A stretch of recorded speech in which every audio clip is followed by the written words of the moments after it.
Alam mo ba ang mga kulungan ay puro rehas at malamig na semento?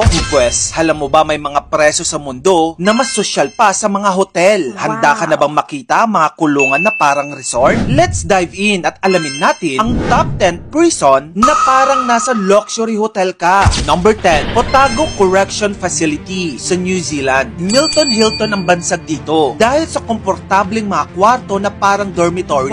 May access sa mga preso sa library, gym, at mga programa sa engineering at dairy farming para sa kanilang rehabilitation. Mahigpit pa rin ang seguridad dito gamit ang modernong surveillance at mga bihasang gwardya. Pero pag nakulong ka, parang bumalik ka lang sa school kasi ang feeling mo nasa dorm ka lang. Number 9, Champ Dollon Prison sa Switzerland. Itong preso na to dating overcrowded. Pero matapos ang multi-million renovation, ginawan na ito ng mga private bathroom, malalawak na selda at pati yung mga preso may mga balcony na din. Napakarami ring recreational at educational programs dito, gaya ng gym, marathon exercises, zumba, dance lessons, at marami pang iba. Number 8, Aranjuez Prison sa Spain. Ito namang preso na to kilala bilang 5-star prison dahil pwedeng magsama ang mga preso ng kanilang mga anak sa loob. May mga cribs, playground, at Disney-themed walls para sa mga bata. May nursery at family-friendly facilities na nagpapalambot sa imahe ng kulungan. Sabi nila pag nasa loob ka daw dito, feeling mo wala ka sa preso, kundi nasa eskwelahan ng mga bata. Number 7, ICC Detention Center sa The Hague, Netherlands. Sinaguri ang Hague Hilton base sa luxury hotel chain na Hilton Hotels dahil kompleto ang mga facilities sa kulungan na ito. Dito nakakulong ang mga high-profile detainees at ang ating dating Pangulo na si Rodrigo Duterte ay dito na detain lately lang. May mga spacious cells na may in-suite facilities, access sa library, gym, cable TV, at conjugal visit rooms. Kung gusto mo ng pagkain, pwede ka mag-request dahil may mga butler din dito at sabihin mo lang kung anong gusto mong kainin, ipagluluto ka na ng kanilang cook. Taray, no? Ayon nga mismo kay former President Rodrigo Duterte, sabi niya, I quote, para akong nasa hotel. Yan ang sinabi ni VP Sara sa media. Well, hindi na yan nakapagtataka dahil maganda talaga mga facilities sa The Hague, Netherlands. Number 6, Sollentuna Prison sa Sweden. Ito naman parang dormitoryo ang dating. May flat screen TV, private bathroom, shared kitchen, at gym ang bawat selda. May freedom ang mga preso na magluto ng sariling pagkain at mag-relax sa common areas. Focus daw kasi ng kulungan na ito ang rehabilitation kaysa punishment. Kaya naman parang nasa bahay lang ang pakiramdam.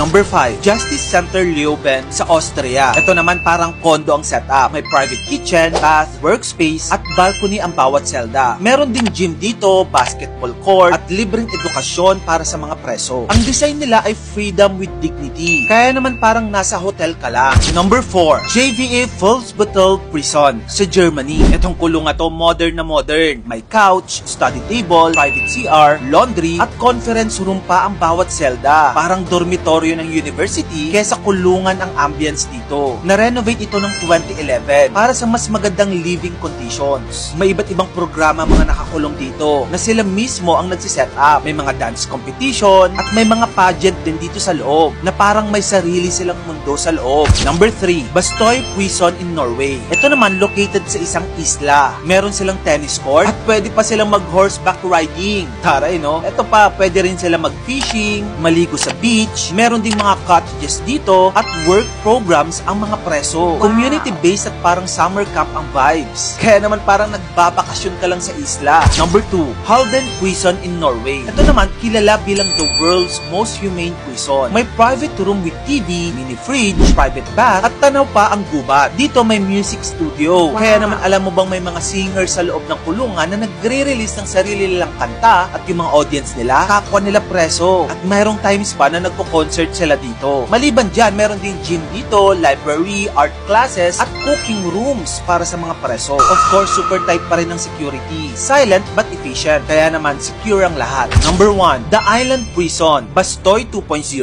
Itong isang to, Norway-inspired concepts. Gaya ng nasabi ko kanina, may pinaplano pang isang preso na nasa isla mismo na parang sa Norway. Pero ang kaibahan lang, alam mo bang itong presong ito ay gagawin parang luxury spa. Ito kasi yung mga tinatawag na experimental eco-prisons. Solar-powered ito, self-sustaining, may private garden plots, meditation centers, at therapy zones ang mga nakakulong dito. Pinapakita nila na kahit ang mga kriminal ay deserving ng second chances sa isang calming place. Grabe itong mga kulungan na to, no? Sabi nga nila, baka ayaw mo na daw lumayo masaya. Pero tandaan, ang mga kulungan na ito, ang goal nila ay rehabilitation, hindi bakasyon. Ikaw, anong opinion mo tungkol dito? Sa tingin mo, kailangan bang ganito kaganda ang mga preso? Tara, pag-usapan natin yun sa comment section. At kung gusto mo pa na mag-ganito pang klaseng content, dito lang yun sa page ko, kaya follow ka na. Yun lang, maraming salamat sa panonood mga kamagkano.